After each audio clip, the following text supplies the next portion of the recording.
Okay, this should now be live. If those that are watching just drop a comment, let us know you can hear me loud and clear. We'll give it just a few seconds for it all to start working.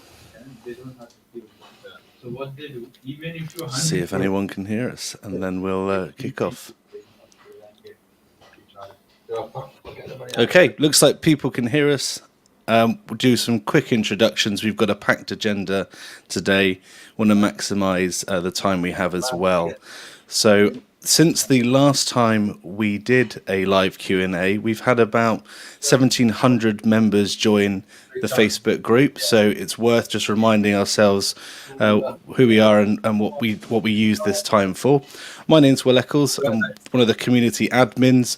I run the community, not affiliated with Fox at all, beyond just being a customer and an enthusiast that uses their technology. We're very kindly joined by Craig, who is from Fox. Craig, do you want to introduce yourself? Sure, yeah. So I'm Craig Wollaston. I work here at the offices for FoxESS UK. Excuse me. My role within the company really is, well, there's various, but primarily I oversee the service department and also act as a product manager really for the UK. So as a bit of a go-between between ourselves and our HQ out in the Far East. So brief summary of what I do. I could go into more detail, Will, but I won't. Sure, no, absolutely. And just to remind everyone what this Q&A is all about. So being a long-term Fox end user and enthusiast, extending and integrating with the hardware to satisfy my own home automation needs, Craig very kindly reached out quite a while ago and said, hey, let's do something, let's get involved, let's open up and show what goes on behind the curtain. And Craig's been a fantastic customer advocate in getting a lot of our asks, our feedback back into the wider organization of Fox. A lot of our bug reports and feature asks that have gone through the community through Craig have been implemented over the three quarters we've been doing these. And it's just a great opportunity to get you all to submit questions and to hear it directly from the horse's mouth, and also get updates and hear about what's going on within side of Fox in terms of any new product updates. Craig very kindly gives us some of the internal scoop on, say, the application updates. So the V2, we got to see an earlier version of that before it was publicly released. So there's a great deal in value as a Fox customer in being able to join these Q&As and hearing what's going on in the community, the questions that people have, how people are using the hardware, learning about the direction that Fox is going, their new products, and also hearing updates from Craig. So that's the purpose of this meeting. In terms of the format, you're probably watching this live stream on YouTube, so feel free to ask any questions in the comments of the stream. I can inject those questions directly into the stream and read them out to Craig. I did collect a number of questions last week, which I've shared with Craig, and we'll go through those as well. So, Craig, did you have any sort of product company updates, anything like that you want to bring up before we get into the Q&A? Yeah, so I'm just trying to think back to the last one we did, and I think at that point we were talking about the EP batteries, weren't we? I think they were just about coming. So obviously they've launched initially the EP5, EP11 is now available. There is an EP3 as well. I think the EP3 will be with us around the end of August, I believe, September. So a smaller entry-level battery really there. So obviously low cost. I mean, the EP range really has been bought out at a low price point. It's quite an aggressive market move by ourselves. And obviously, the battery is also opens up that sort of wall-mounted option, which we didn't have previously. So that's one major thing. The microinverters, there's a pause on the microinverters. We've been talking about that for a while. They are still coming this year. There was a soft launch and some trials that took place in mainland Europe, and there was a few little tweaks that we wanted to make from a software perspective. I think one of the mistakes we want to sort of avoid going forward is launching things ahead of them being fully fully market ready. So, that's something that, maybe we've been guilty of in the past a little bit, trying to rush things through a little bit to meet demand. There are some products coming. I can talk about them. I don't know how relevant they are to this discussion. We've got something called the G-Max. The G-Max is more of a commercial offering. It's a 100 kilowatt, 200 kilowatt hour storage system, AC coupled for commercial, scalable up to 2 megawatt hours. Beyond that, very, very early this is. Next year, probably January, February, hopefully sooner, but I'm being cautious because you know what it's like. Well, we've talked about products and things spill over. A new all-in-one, domestic all-in-one stackable system with an inverter that stacks on top. Hasn't even got a brand name yet. And then there's a few of the minor things coming as well. There's a new 3-phase inverter that will sit in between the T series and the R series. You may be aware we've got a bit of a gap there in terms of inverter sizing. And lots of other stuff as well, which I can't bring to mind, small things. But yeah, that's an overview really in terms of heat pumps is still end of this year. So that's kind of a bit of an overview of where we are. No, awesome. And it's just the solar industry seems to be exploding. I've noticed, especially over the last few months, most energy providers, so Octopus, British Gas, Eon, they're all offering solar type solutions now as well. So as well as being utility providers, they've also got that additional business of offering solar installation, things like that. So it seems to be growing.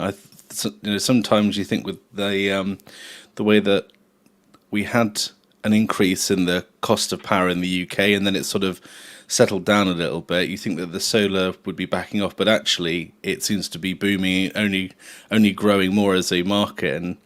And hearing that the commercial side is also growing very big in terms of the product offerings and having megawatt hours worth of sort of grid storage level. I assume they're all sort of grid operated, large commercial, sort of big industries type products that you're describing being scalable up to the megawatt hour. Is that right?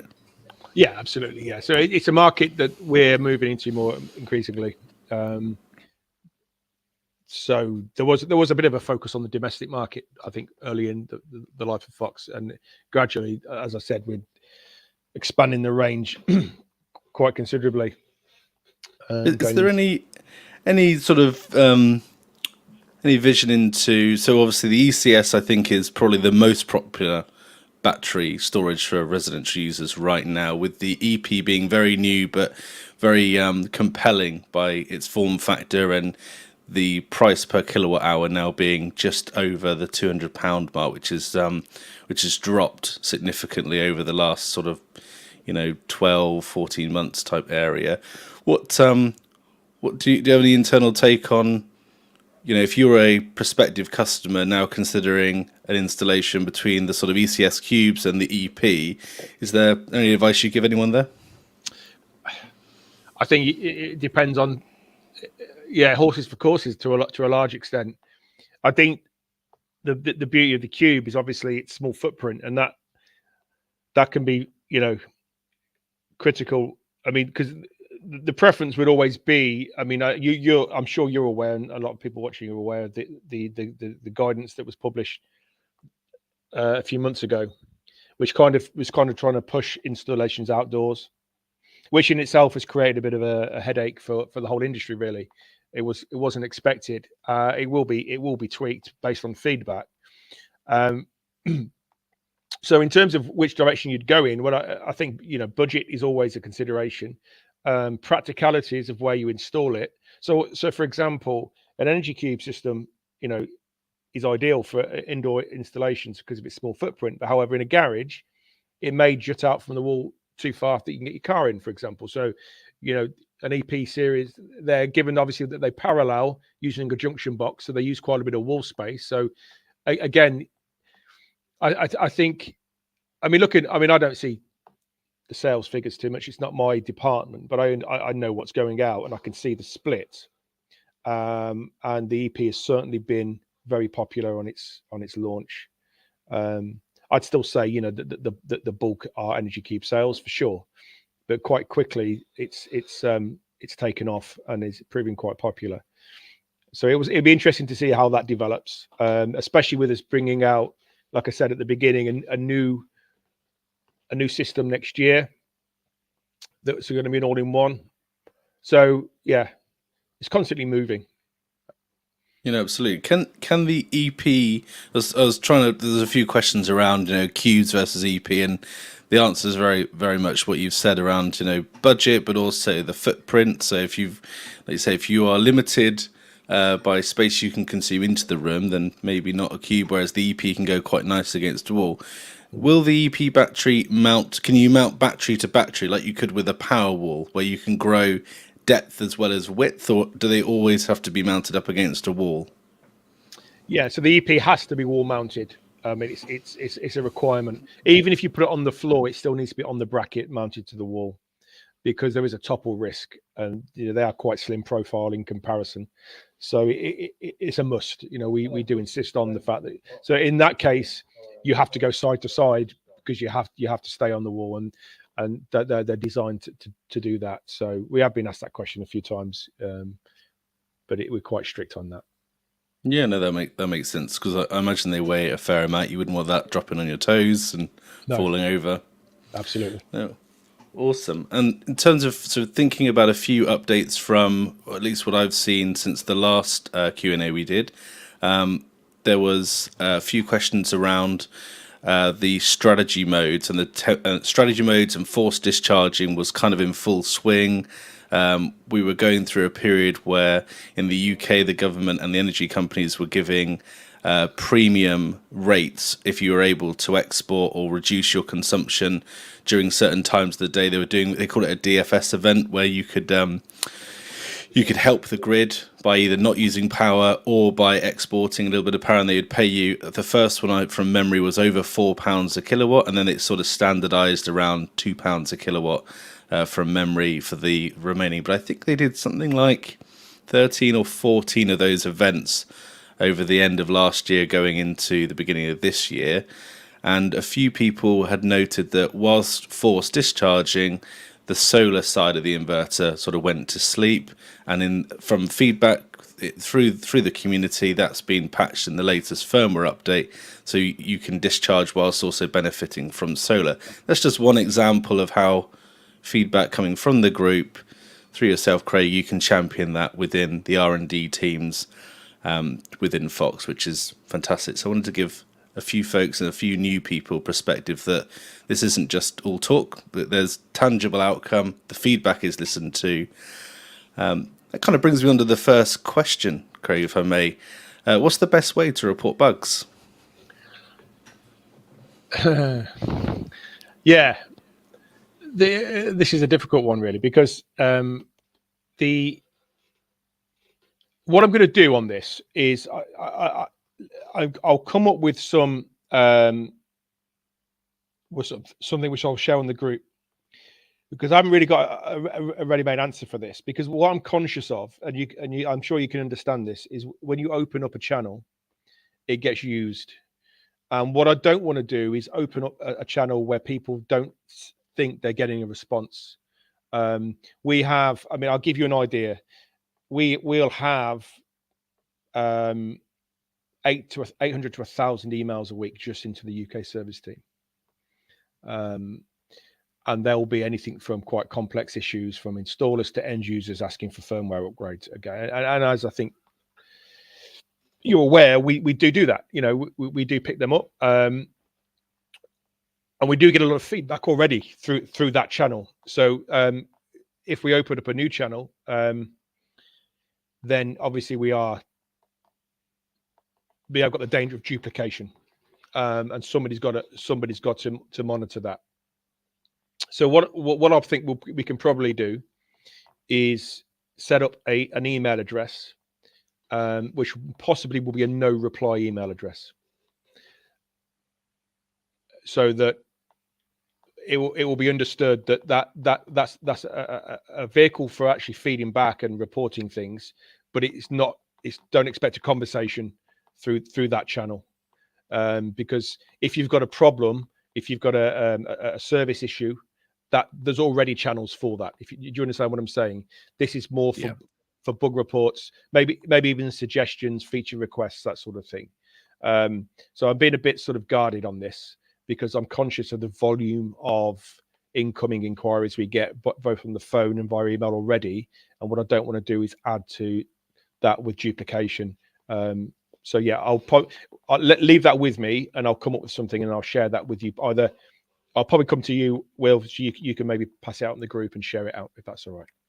Yeah, exactly, and it's totally understandable. I mean, we've got a sort of a critical mass now of nearly 7,000 people, so want to make sure that we manage expectations, but also give that that feedback as well.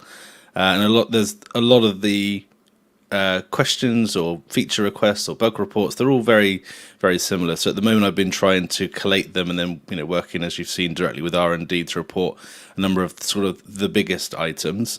But yeah, if there was a better way, let's figure it out. But right now, happy to act as that channel. Works quite well. Allows 7,000 people to get, if there's a common ask, to allow that to be one thread, if you like. But I get asked quite often how best to report bugs, and a support ticket may be tempting, but like you say, at the same time, support tickets require responses, and it can be quite a lot of effort to maintain a feedback / bug report desk. So well, the other thing we might do on that, so it'll either be an email. The other, if you recall, when we were sort of soft launching, beta launching the version 2 app, we had a web form where we invited people to. So that would be the other option, maybe, that we'll create that, and that people might find that easier actually. So the more I think about it, maybe that's the way forward. But I'll let you know on that. Perfect. No, that's appreciated. So I'm sure a few folks can guess what the next question is going to be, and that's an update on some of the open API issues. And this is particularly impactful because third-party apps like the Energy Stats app, that's very popular amongst the community, certain busy times during the day, the app is sort of timing out and not really working properly. And I think so far it's been pinned down that there is some kind of behind-the-scenes issue going on with that endpoint. But do you have any news on that, Craig? Yeah, this is the question I was dreading, to be honest. Aware of the issues, fully aware. I mean, I think I've disengaged from the group a little bit, not because I'm deliberately sort of avoiding it, but because there's been a lot going on here. One of the issues we're facing, it's not really an issue, it's a good problem to have, is our growth is phenomenal in terms of numbers. It was confirmed earlier in the week internally that we now have the biggest market share in the UK for domestic scale inverters and batteries. So that's obviously created pressures in terms of resource, and a lot of the issues that are being experienced by the people who use Energy Stats are down to resource. Now you'd think, well, that's quite an easy fix, isn't it? And also with the API side of things, we're in conversation with so many third parties, big aggregators, utility companies, all sorts of people, and they're all looking to utilize our API, and it just basically creates a bottleneck. Now we're aware of it. There was meetings, I think, as recently as this week, in terms of a solution. Solution's costly. I've seen the pricing. I've seen it's lots of zeros for us to rectify this, so that we completely eliminate the issues that have been experienced. But there may be other issues with the API which are less about resource. Okay, and I think there is an open channel already there between R&D and some of the third-party developers that that you'll be familiar with, Will, and I'm sure some of them are watching this. So those issues could continue to be fed back, and there'll be improvements, tweaks, updates to the API for greater sort of functionality. But the key issue of resources, it's a known issue, it's a high priority, but it's unfortunately not a quick fix because of the amounts of sort of financial resource we're having to divert to that to get it right. I apologize to people because I know that the energy stats app, for example, is very popular. People like it. And the developer, I don't know if we can name him. I can imagine from his perspective, he's getting fed up with people chewing his ears with complaints that aren't anything to do with him or his app. It's us. I get it. And also, the UK is one part of a much bigger organisation with, we're active in so many markets now globally, each with their own needs. So we have to sort of fight a little bit to get our way. This is a conversation I've been having repeatedly with various people here. So look, we're aware of it. We're trying our best to get it resolved. But I suppose where I'm going with this is, it's not going to be fixed tomorrow or next week. It might be several weeks. So just to give everybody that sort of warning, that it's not a quick fix. Sure. Yeah, no, that's understandable. And with the growth and the adoption, I mean, if I suppose there may be some comfort in knowing that it's not just energy stats that's being impacted, right? There are other customers and large and small third parties that we're all in the same boat in needing to wait for the resolution. And I'm on some threads with the third party developers and your R&D team, and there's been no sense of they're not unwilling to resolve it. They're on it, but I think it is not a quick fix for lots of reasons. But yeah, I think people are looking forward to having that option of being able to use some of the features from Energy Stats, as well as some of the pieces that are coming out on the V2 app that we've used. I mean, finally, just will say, it is going to be resolved. I'm not trying to dodge this and sort of kick the can down the road. It will be, for the reasons I've given. That that there are, and it's not because of, well, these are third party apps that are developed, and are made available for free to people, that we somehow don't prioritize that, because the API is being used by all sorts of third parties. So yeah, it's a priority. It will be fixed. Brilliant. Yeah. Thanks, Craig, for the update on that. Next one I have is mentioned on a previous Q&A about Octopus Intelligent Flux. Any news, any changes, anything to update the group on in that area? Yeah. So this is on them, not on us. The conversations, I mean, again, it's really hard because of the NDAs and things like that, but we are talking to them regularly. It's moving forward, but we're not taking huge leaps forward. It's small steps. So they have a bottleneck at their end as well, in terms of these integrations. We're very much on their radar as being somebody that they want to integrate with. I hope to have some positive news on this shortly. But especially with the market share, right? Well, that's been mentioned. So that's again, I suppose you could use the term no-brainer. I think I've made the mistake in previous Q&As that when I've put kind of a time scale on it. I do have one, but I'm not going to repeat it just in case we end up missing it again. But yeah, again, it's frustrating at times that these things take so long, but we're getting there. But you have the technology, the inverters are all capable. You're now waiting for Octopus to do the integration work their side to make those calls to the Fox Cloud, right? Essentially, yeah. Just on the Agile, I just want to give you an update on that. The Agile function now is pretty much rolled out. So the Agile automation across the range, currently only available through the web browser. So the web version of our cloud software. The app will be available on the version 2 app on the 26th of June. So the Octopus Agile tab will be on the app at the end of this month. That might be related to another question I saw from the group talking about.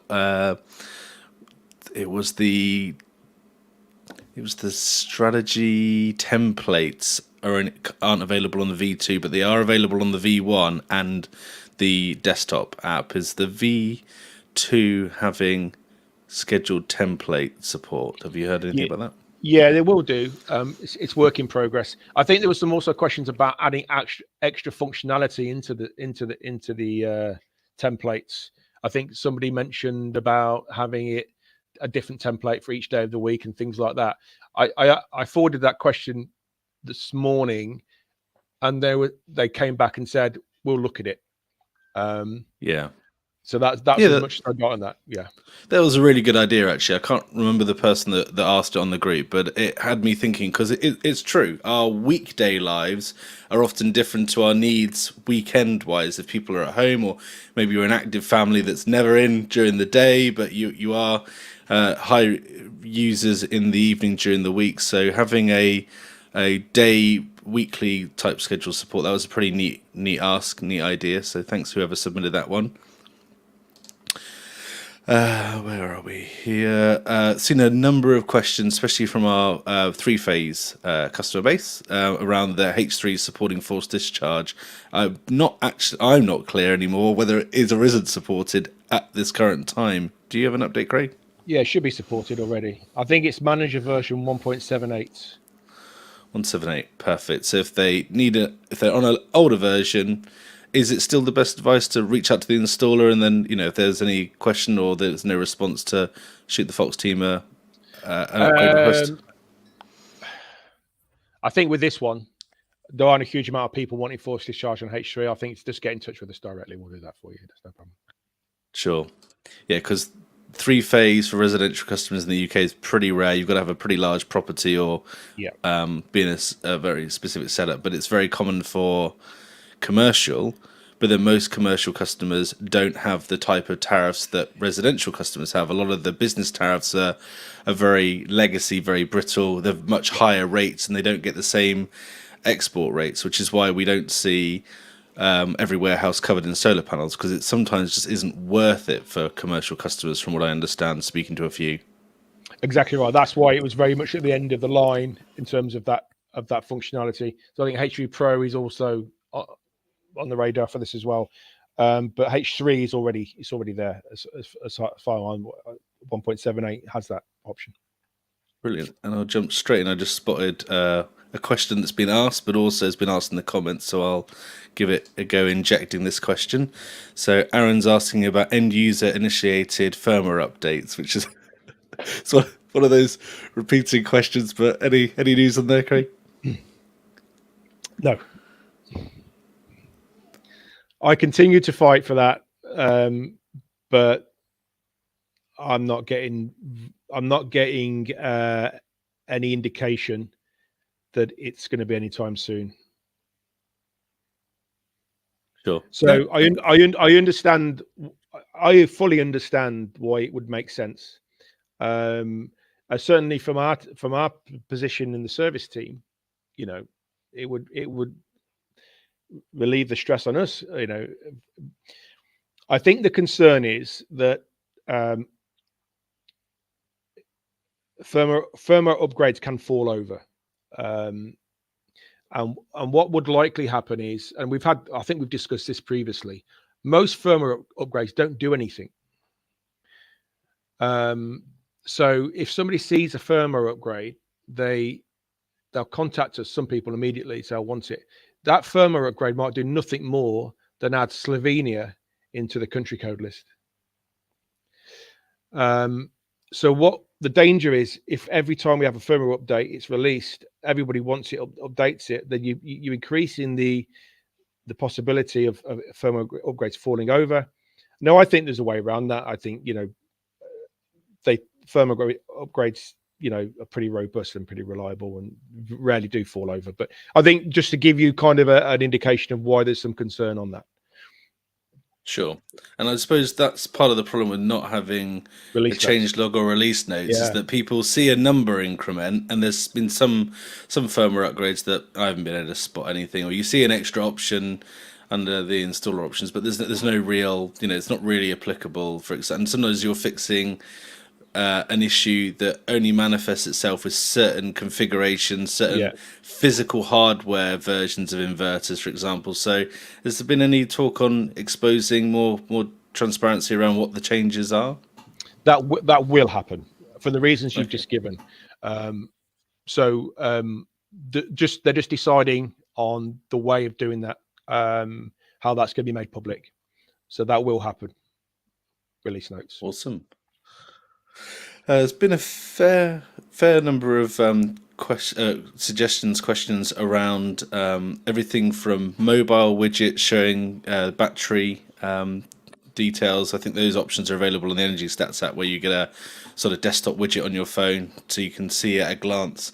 Questions around that. Questions around showing kilowatt hours instead of percentage. Some people can't really visualize a percentage and what that means, but they know what a kilowatt hour is, and also the time to empty type figures that are quite common on some of the other inverters. So at this moment, with this usage, in 3 hours you will run out of battery type data. Has there been any thoughts on that? Was that just a piece of feedback? Yeah, well, all of that stuff that you just mentioned there has been fed back as feature requests. Now, that doesn't mean to say they'll happen. I think the one you just mentioned there, time to empty. I think that'd be quite useful. And it's just a calculation ultimately, isn't it? I think there's a lot of development going on across not just the app. For example, the Fox Cloud, the web browser version, is undergoing a complete overhaul. Version two of the web browser monitoring platform is kind of our priority at the minute, alongside finishing some of these missing pieces of version 2 app. The big focus is on getting that ready, which will be this year, autumn time. So yeah, all of these things that you've just mentioned there, I've fed back this morning based on some feedback you gave me ahead of the meeting. So I did obviously had advance notice of some of these questions. So I'll keep you updated on those. Awesome. Seen quite a few users, especially new users, that have been sold a solar battery system and are surprised to see their smart meter reporting, a tiny bit of grid usage. And we know it's normal. It's a grid tied, grid balanced inverter. So there is a small amount of consumption by the inverter that you'll see, even if you do have full batteries and you're running on solar, unless you're exporting, obviously, in which case the smart meters show a negative figure. But there's been questions because some other inverter manufacturers allow you to, instead of specifying the back pressure inwards, you can specify it outwards. So you can say, well, always export 50 watts, for example. Has there been any thoughts on that? No, and when I sort of discussed this earlier, we were struggling to understand we're struggling to understand the logic for this. Are you able to sort of give me an idea of why this Yeah. would be wanted?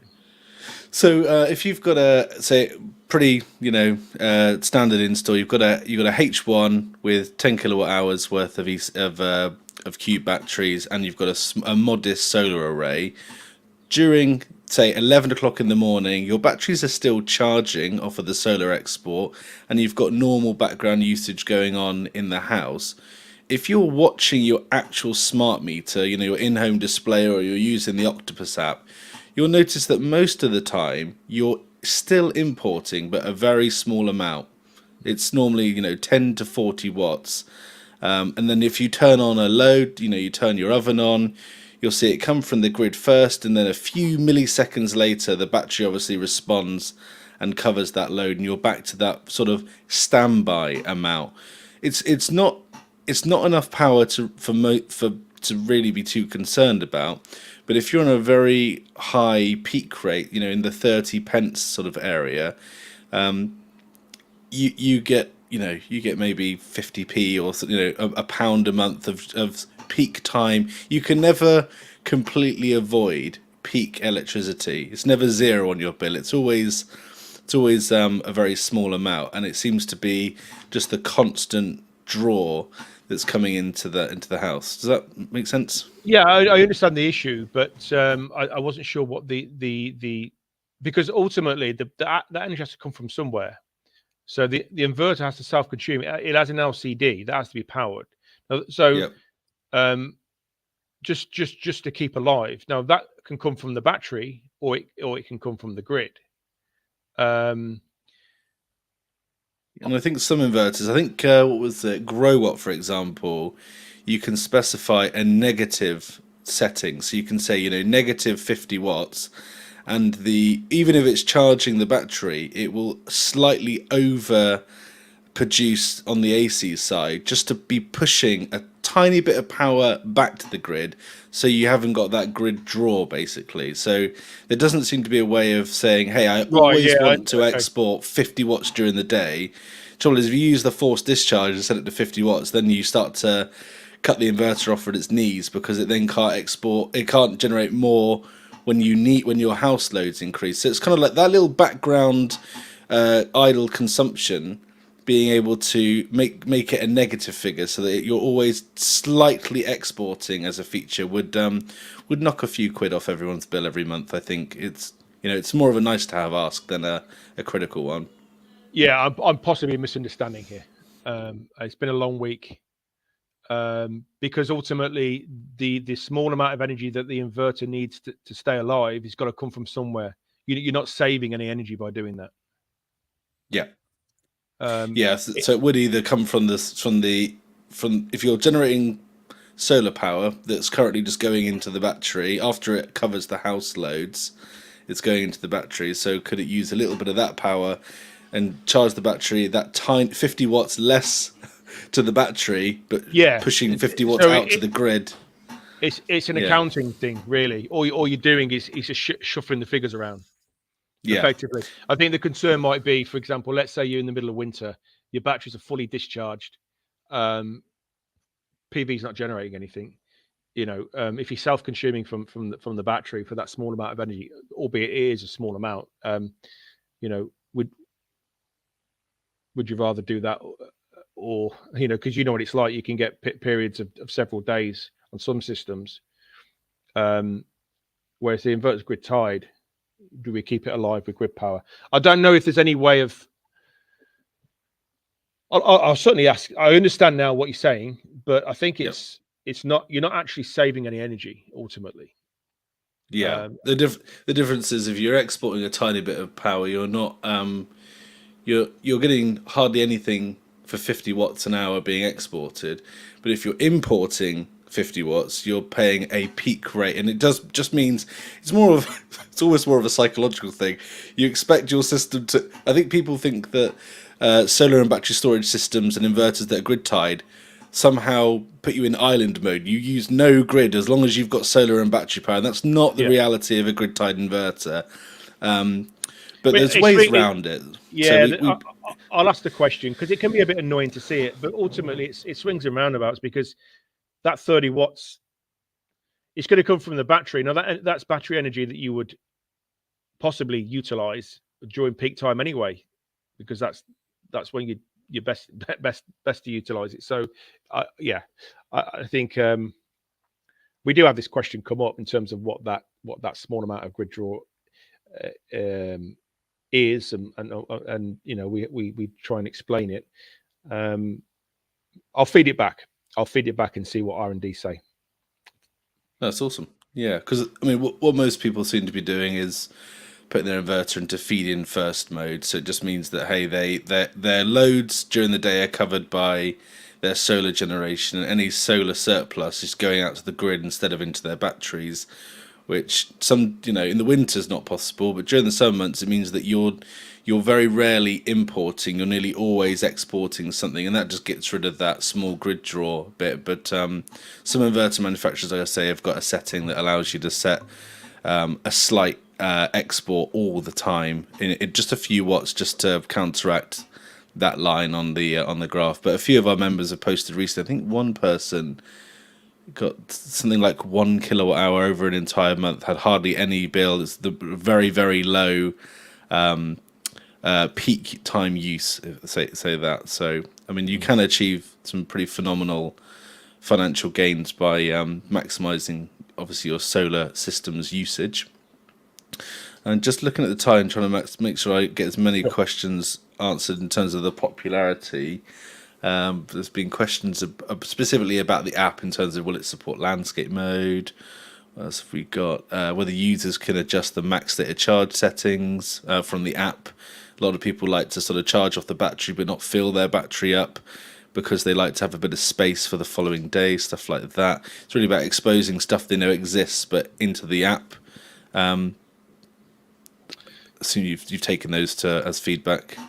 Yeah, well, no, the one you've got on screen there is that, but that's already available through the web browser. That's going to be included in the app in a few weeks.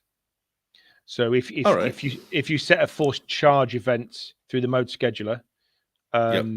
you can specify a max SOC Right. already. But I think what the question probably relates to, that's not currently on the V2 app as an option, and that Yes. will be added. Yeah, that'll be added in the public, and I think it's the next update. Brilliant. What's the next one? Any thoughts on smart assistant integration with Alexa and Google, so you can ask your assistant for updates on your Fox system? That's an idea that came in. Yeah, it's a good call. We've spoken internally about integration with Alexa, things like immersion controllers, or and smart plugs, and things like that. I don't think we've got particularly far with it. I think there's obviously, it's one of those things that it would be a nice to have, but it's not sort of at the top of list of priorities. But certainly it's been fed back again because it has been discussed briefly in the past. I'll certainly make that suggestion one more time to see what they say. Yeah, thank you. Local mode came up a few times. I think people have seen it in the app, or it's been discussed before, and the ability to, I suppose, log in and see the data of your system without going via the cloud. I think that's the idea here, but unless local mode means something different. Yes. Well, I mean, there's been a couple of false dawns on this, I think. And I think last time we had a conversation, I suggested it would be available by now. Our next data logger will have this function. Okay, so just to clarify that, it's not going to be something that's going to be available on existing data loggers. So, will it be upgradable, or will it be a different connection type? Or it will be our next generation data logger. So for those people that want it, they would have to buy, I'm afraid to say, purchase the new data logger, and that would have that ability. Okay. So yeah, because it's hardware dependent. You have to physically update the device. Yes. Yeah. But you will likely be able to buy that device and then retrofit it, remove your current one, put the new one absolutely. in. Yeah. So if local mode's important to you, there is potentially an option. Is that the same generation data logger that is also Wi-Fi and LAN in one combo, or is that changed now? Yeah, there's all sorts of changes here. So partly driven by new regulations about cybersecurity. So there's been so that's why there's a delay. So we had to delay the launch of the new data logger to comply with new regulations regarding default passwords and things like that on data logging devices. So the new, I think it's version 5, Wi-Fi and WLAN version 5 dongles should be with us around August time. They'll then be available as an aftermarket purchase through retailers. But yeah, you're right. You have to unplug your old dongle, plug the new one in, bind it to if you want local mode. If it's something you're particularly keen on or you need, you would have to do that. You can't do it with your current dongle. Someone asked about the K-series inverters supporting a faster pole rate. I think this might also have been from a previous Q&A that they're just following up on.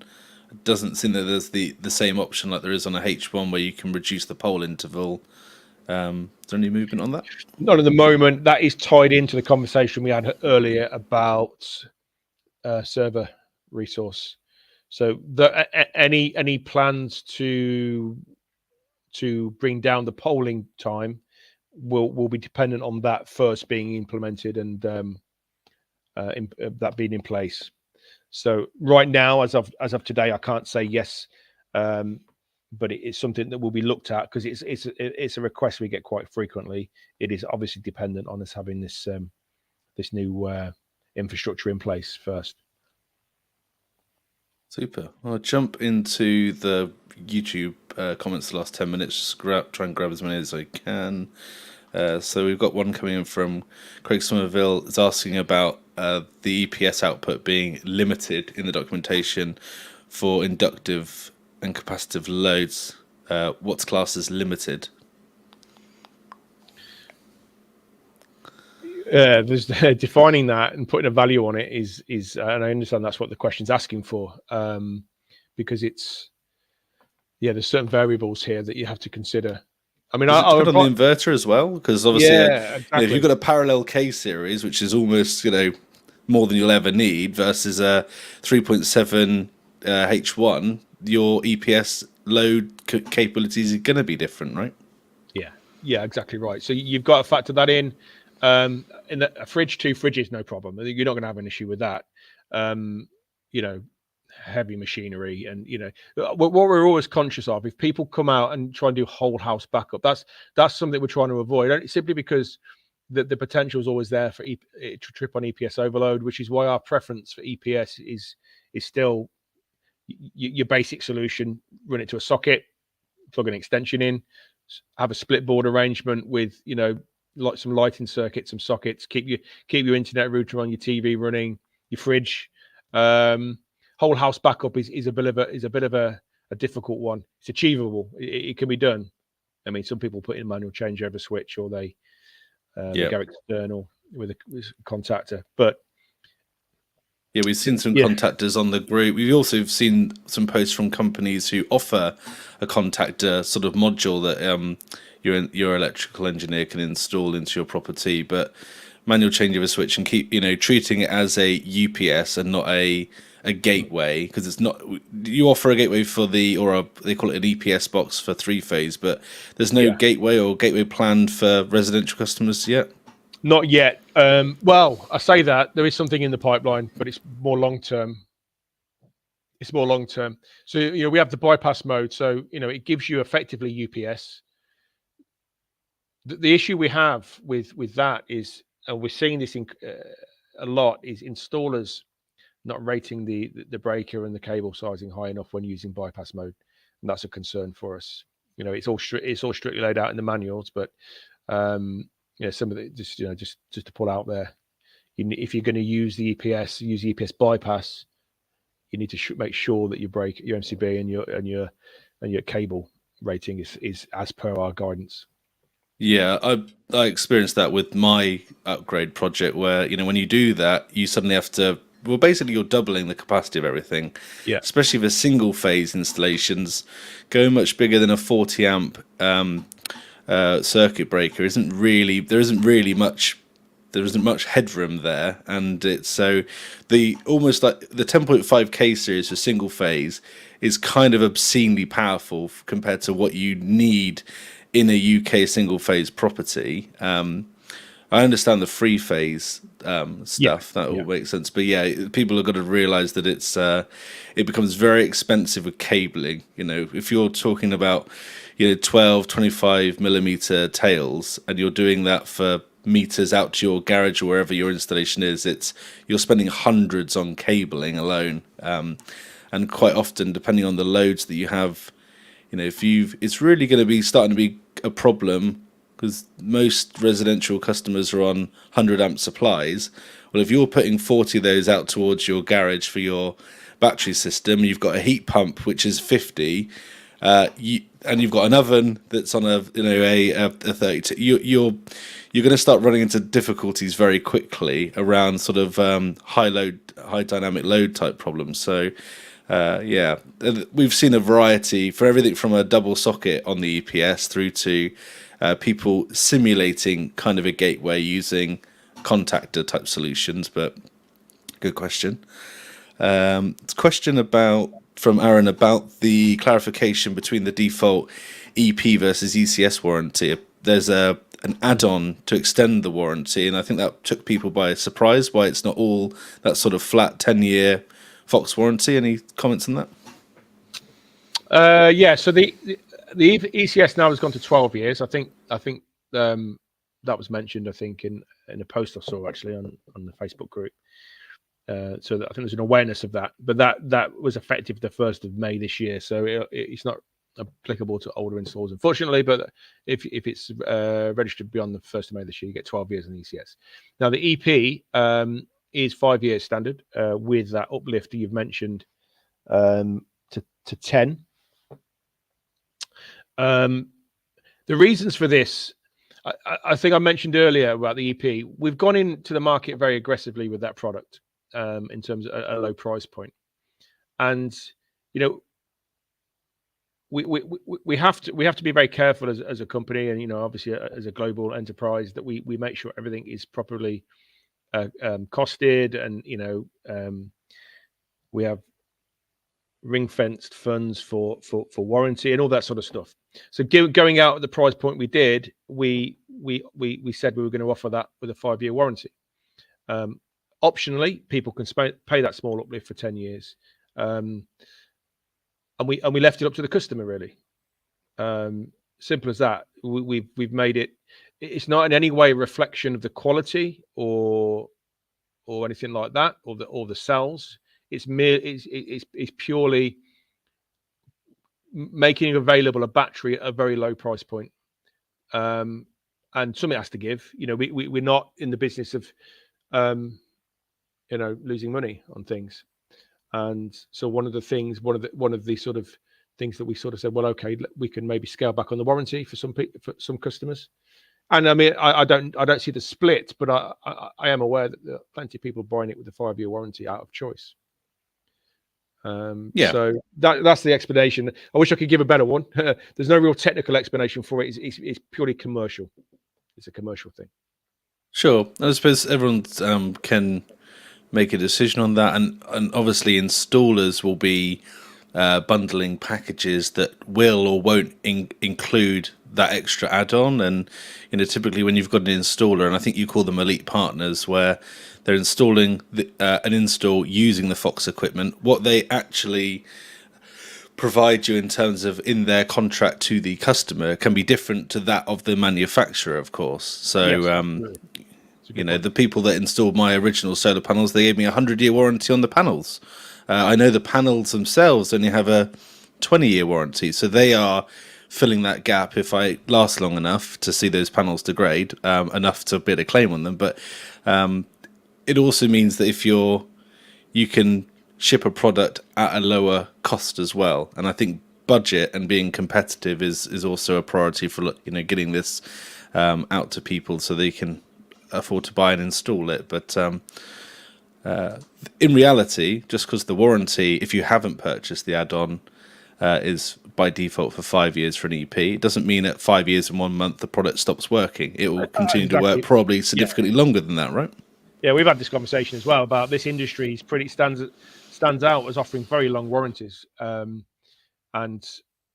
what else can you buy where you get a 12-year warranty on something as complex as an ECS battery? So the expectations are there. I think a lot of it was driven by sort of commercial decisions made by manufacturers to try and win data sheet wars back a few years ago, especially when the market was quite quiet. That slump we had sort of 2015 to 2018, 2019. I think a lot of it was driven by that. But then once you offer something like that, you've got to stick with it. So it is what it is. Yeah, exactly. The data sheet wars, that's an interesting... the thing that comes to mind with that is when Give Energy sold the product with 100% depth of discharge, when in reality they just had an amount of capacity you could never see, access, or know about, and you were still doing a 90% depth of discharge in reality, but they just sort of underspec'd the product to then say to try and win, like you say, a comparison. They do that with the DoD. Cycle Life is another one where they do that. Yeah, so it's interesting. Just probably time for one more question, and that's from Craig, talking about the wording on the apps and manuals of additional functionality. I think a lot of people have got confused with things like, what does minimum state of charge, or SOC? What does FDSOC mean? And there's another one for FDPWR for the power. So I think the general gist, especially I saw someone else comment on, there's a lot of jargon. You've got to know what a lot of these things means when the app's being updated. Just a sort of wash over the language and maybe some extra help tips and making the language a little bit easier to understand. Yeah, that's a really good point, and I feel that myself. And I think one of the things we do here in the UK team is try and encourage internally that that we pay more attention to this and understand that, you know, for some people that they're not experts. They may become experts in time, but certainly, you know, sort of new adopters, things need to be explained. I think there are tool tips now built into the app. That's going to be built on. Like I said, at the some of that terminology there was obviously is quite prevalent on the web browser, the Fox Cloud online.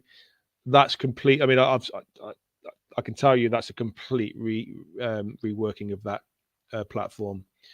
Far more intuitive, far more graphical, visually much improved, more functionality.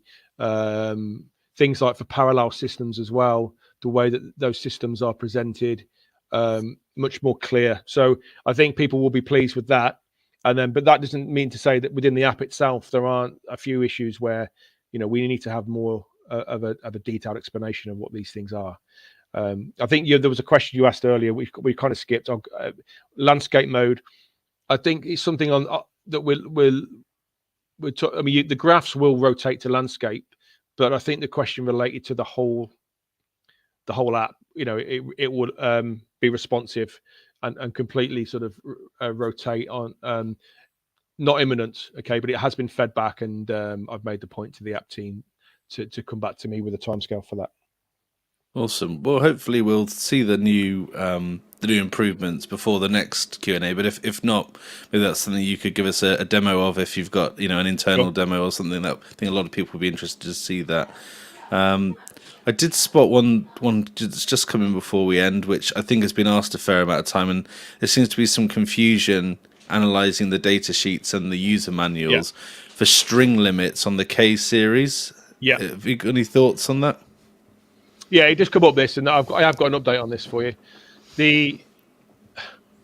It confuses people because obviously we specify a maximum power input. The ratio is 150% typically, and then people question, well, your output on your actual per tracker is capped, and that doesn't quite stack up.